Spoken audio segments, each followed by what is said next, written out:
Statistikalar göstərir ki, 2025-ci ilin qış fəsli ərzində 464 dəm qazından boğulma halları qeydə alınıb. Onlardan 37 nəfəri zəhərlənərək həyatını itirib. Əksəriyyəti isə xəstəxanalıq olub. Araşdırmalara əsasən, dəm qazından zəhərlənmələrin 90%-i vanna otaqlarında baş verib. Bu sözləri Azəriqaz İstehsalat Birliyinin İctimaiyyətlə Əlaqələr Şöbəsinin rəisi Eldəniz Vəliyev real açıqlamasında dedi. Dəm qazı zəhərlənməsi ən təhlükəli və eyni zamanda ən çox göz ardı edilən hallardan biridir. Rəngsiz, qoxusuz və dadsız olan karbon monoksid qapalı məkanlarda hiss olunmadan toplanaraq qısa müddətdə bədbəxt hadisələrə səbəb ola bilir. Azəriqazın rəsmisinin sözlərinə görə 1 kubmetr təbii qazın yanması üçün 2 kubmetr oksigen və ya 10 kubmetr təmiz hava kütləsi lazımdır. Bu parametrlər pozulduğunda dəm qazı qaçılmaz olur. Biz xüsusilə tüstü bazaların quraşdırılması prosesi ilə bağlı abonentlərimizə ən müxtəlif platformalarda təbliğat işləri aparır ki, tüstü bazalarının quraşdırılması normativ qanunlara uyğun quraşdırılsın, ona uyğunlaşdırılsın.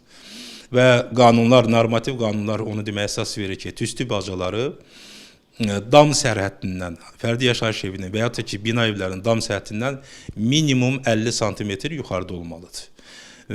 Və onun deməli həcmi də, genişliyi də mütləq nəzərə alınmalıdır.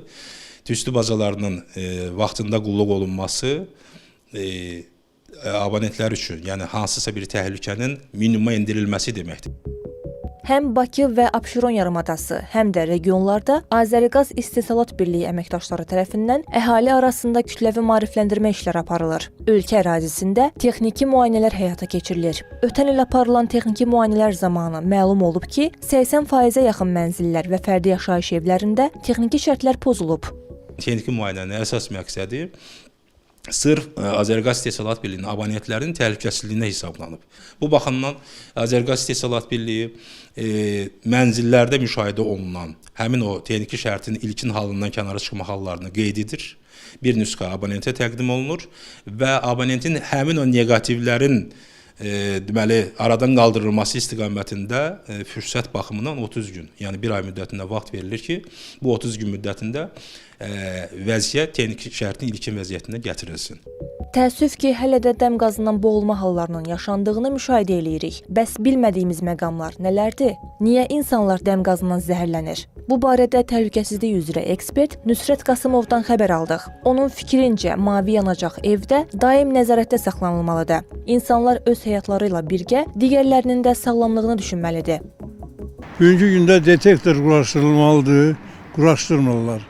Tüstü bacaları su qızdırıcılarda, kvartalda bir dəfə yoxlanılmalıdır. Mütəxəssis tərəfindən ev yəsə onu yoxlaya bilməz. Onu yoxlamırlar.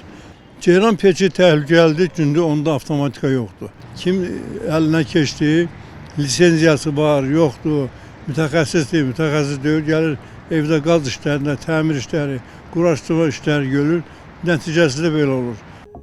Təhlükəsizlik üzrə ekspert İlqar Hüseynli isə dəm qazının kustar üsulla quraşdırılmış cihazlar səbəbilə yarandığını iddia eləyir. Belə ki, təhlükəsizliyə əməl etməmək müəyyən fəsadların yaranmasına yol açır. Və çox təəssüflər olsun ki, müxtəlif o pitiminutka adlandıran cihazlar var ki, onlar bəzən vanna otaqlarında quraşdırılır. Vanna otaqlarından yanma prosesindən sonra dəm qazının çıxması üçün müvafiq hər hansı bir demək konstruksiyalar həyata keçirilir və nəticə etibarilə vanna otaqlarına dəm qazının axını nəticəsində insanlarımız boğulmalara məruz qalırlar.